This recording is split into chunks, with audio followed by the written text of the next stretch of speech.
they are allowed to change the conditions of license annually. And with the new BE scorecards that's coming in, it's very clear that very soon they're going to have to apply that scorecard in every single province where a gaming license has been given or tendered for. And if you haven't got your ducks in a row, you're going to face the same wrath and problem. And my attitude to that is, get your house in order now. Make quite sure that we protect this game that we all love. And it's not about personal vendettas. It's not about personal gain. It's about trying to create an environment that's conducive to the sport. It's no point in saying, okay, you know what, I don't need horse racing. I can do virtual betting, I can do soccer bets and so on. But then you must clearly define that and not try and usurp the role of horse racing. Because what will happen is that horse racing will disappear very quickly. If you're using the assets of horse racing for the benefit of trying to create a gaming platform that does not embrace horse racing, it's a formula for disaster for our sport. The first meeting I had was with Brian Mell, who was the CEO, and he had produced a prospectus. And the prospectus showed a moderate profit, but it showed a profit.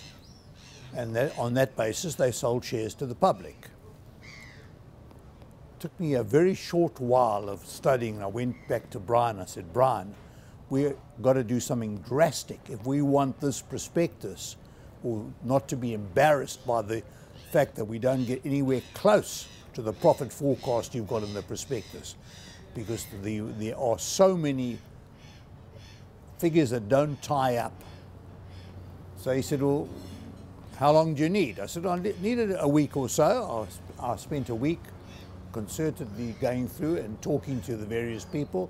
At that stage, Jim was the CFO. He then became CEO later.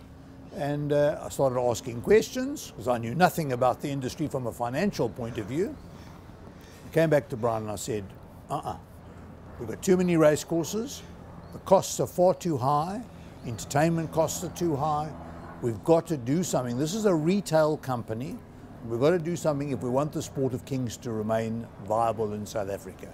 I'd also asked to see a copy of the Gold Circle financial statements and said to Brian, they are as close to insolvent as I've ever seen. I don't know how much longer they can survive. And then I saw the Western Province situation, and that was even 10 times worse. So I formulated an idea that I said, we have to sit down and do some drastic issues. So he said, well, give me a plan. So the first plan was, and I didn't realize how I was going to upset people. The first plan, we've got too many race courses.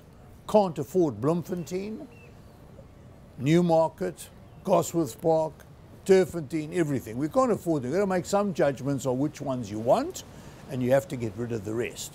Just a pure accountant saying, how do I make a profit? And how do I ensure that the company, which is the first corporatization, proper BEE company, is going to survive? That was my objective. You know, I'm not a racing man. I never were a racing man, but I enjoy watching horses run. But that's it. And so that was the formula that came up. So eventually we had a board meeting. There were some pretty tough things said. At that stage, the relationship between Phumelela, newly formed, and the Racing Association was not great. Could have been a lot better. And it has, thank goodness, become very much strong over the period because they had to be together in order to understand. And Marcus Jooste and Chris van Niekerk have had a lot to do with that. Yeah. They are real players, they love the game. And it's gone to the commission now as to whether this is a monopoly. I've got quite strong views on that, Andrew, because for competition to be viable, there's got to be a big enough piece of the cake that everybody can share. Competition is very good. It's healthy in every economic sense. There'll be nobody who'll tell you not. But if the pie is so small that the competition is going to disintegrate, and we end up with without any racing, which is what I'm fearing can happen if you don't allow them to get together. Very soon on, I suggested to Phumelela we try to merge with Gold Circle to try and keep that place alive. I would have liked to have included Western Province as well, but they were losing so much money at the time we couldn't afford as a public company to lose that. But I said there's just no way we're going to survive with the current situation. We have got to do something different. So we went through this trauma of first getting Gosforth Park approved and then getting Newmarket approved. And we had all sorts of objections from people, one of which cost Phumelela a lot of money because one of the trainers refused to allow the lights to be moved to Turfentine because the horses wouldn't be able to sleep at night.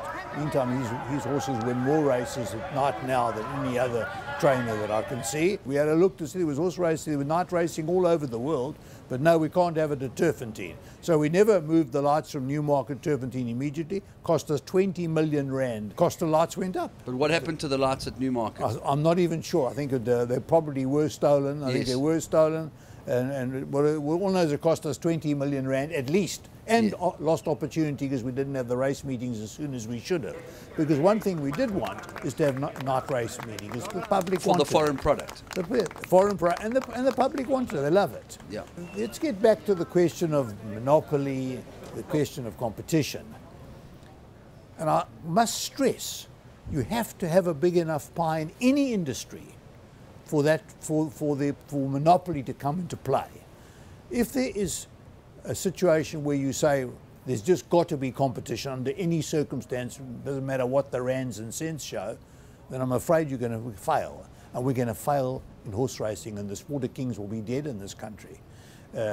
Because Phumelela has survived, and because Phumelela took some very brave economic steps at the time, they've been able to achieve what they have. And that was closing down race courses. I mean, there were so many people who phoned me. How can I make comments like that? They went to Alec Hogg and screamed and shouted about, what does this Abrams guy know?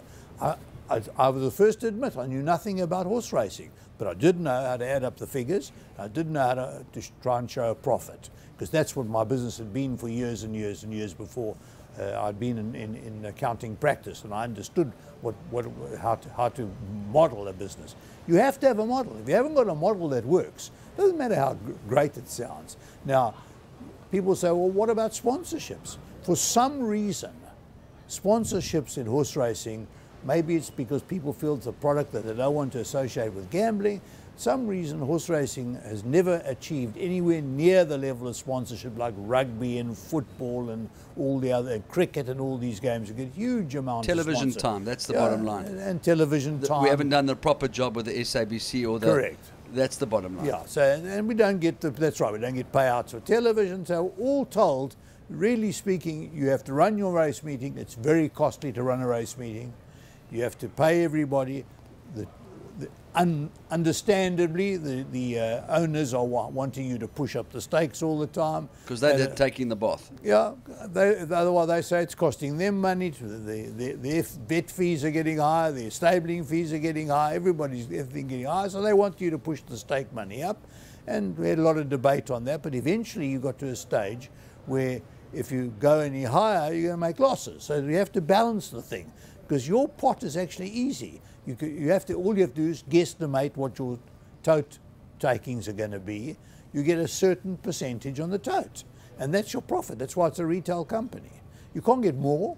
You can't get less. You've got to go through the gambling board. The gambling board have got to approve your takeout, etc. What about the bookmakers? Because they seem to be taking a disproportionate amount of money for the tax that they're paying. It's marvellous, the bookmakers. They sit on the side, they've got a little stand, and they run a bookmaking practice.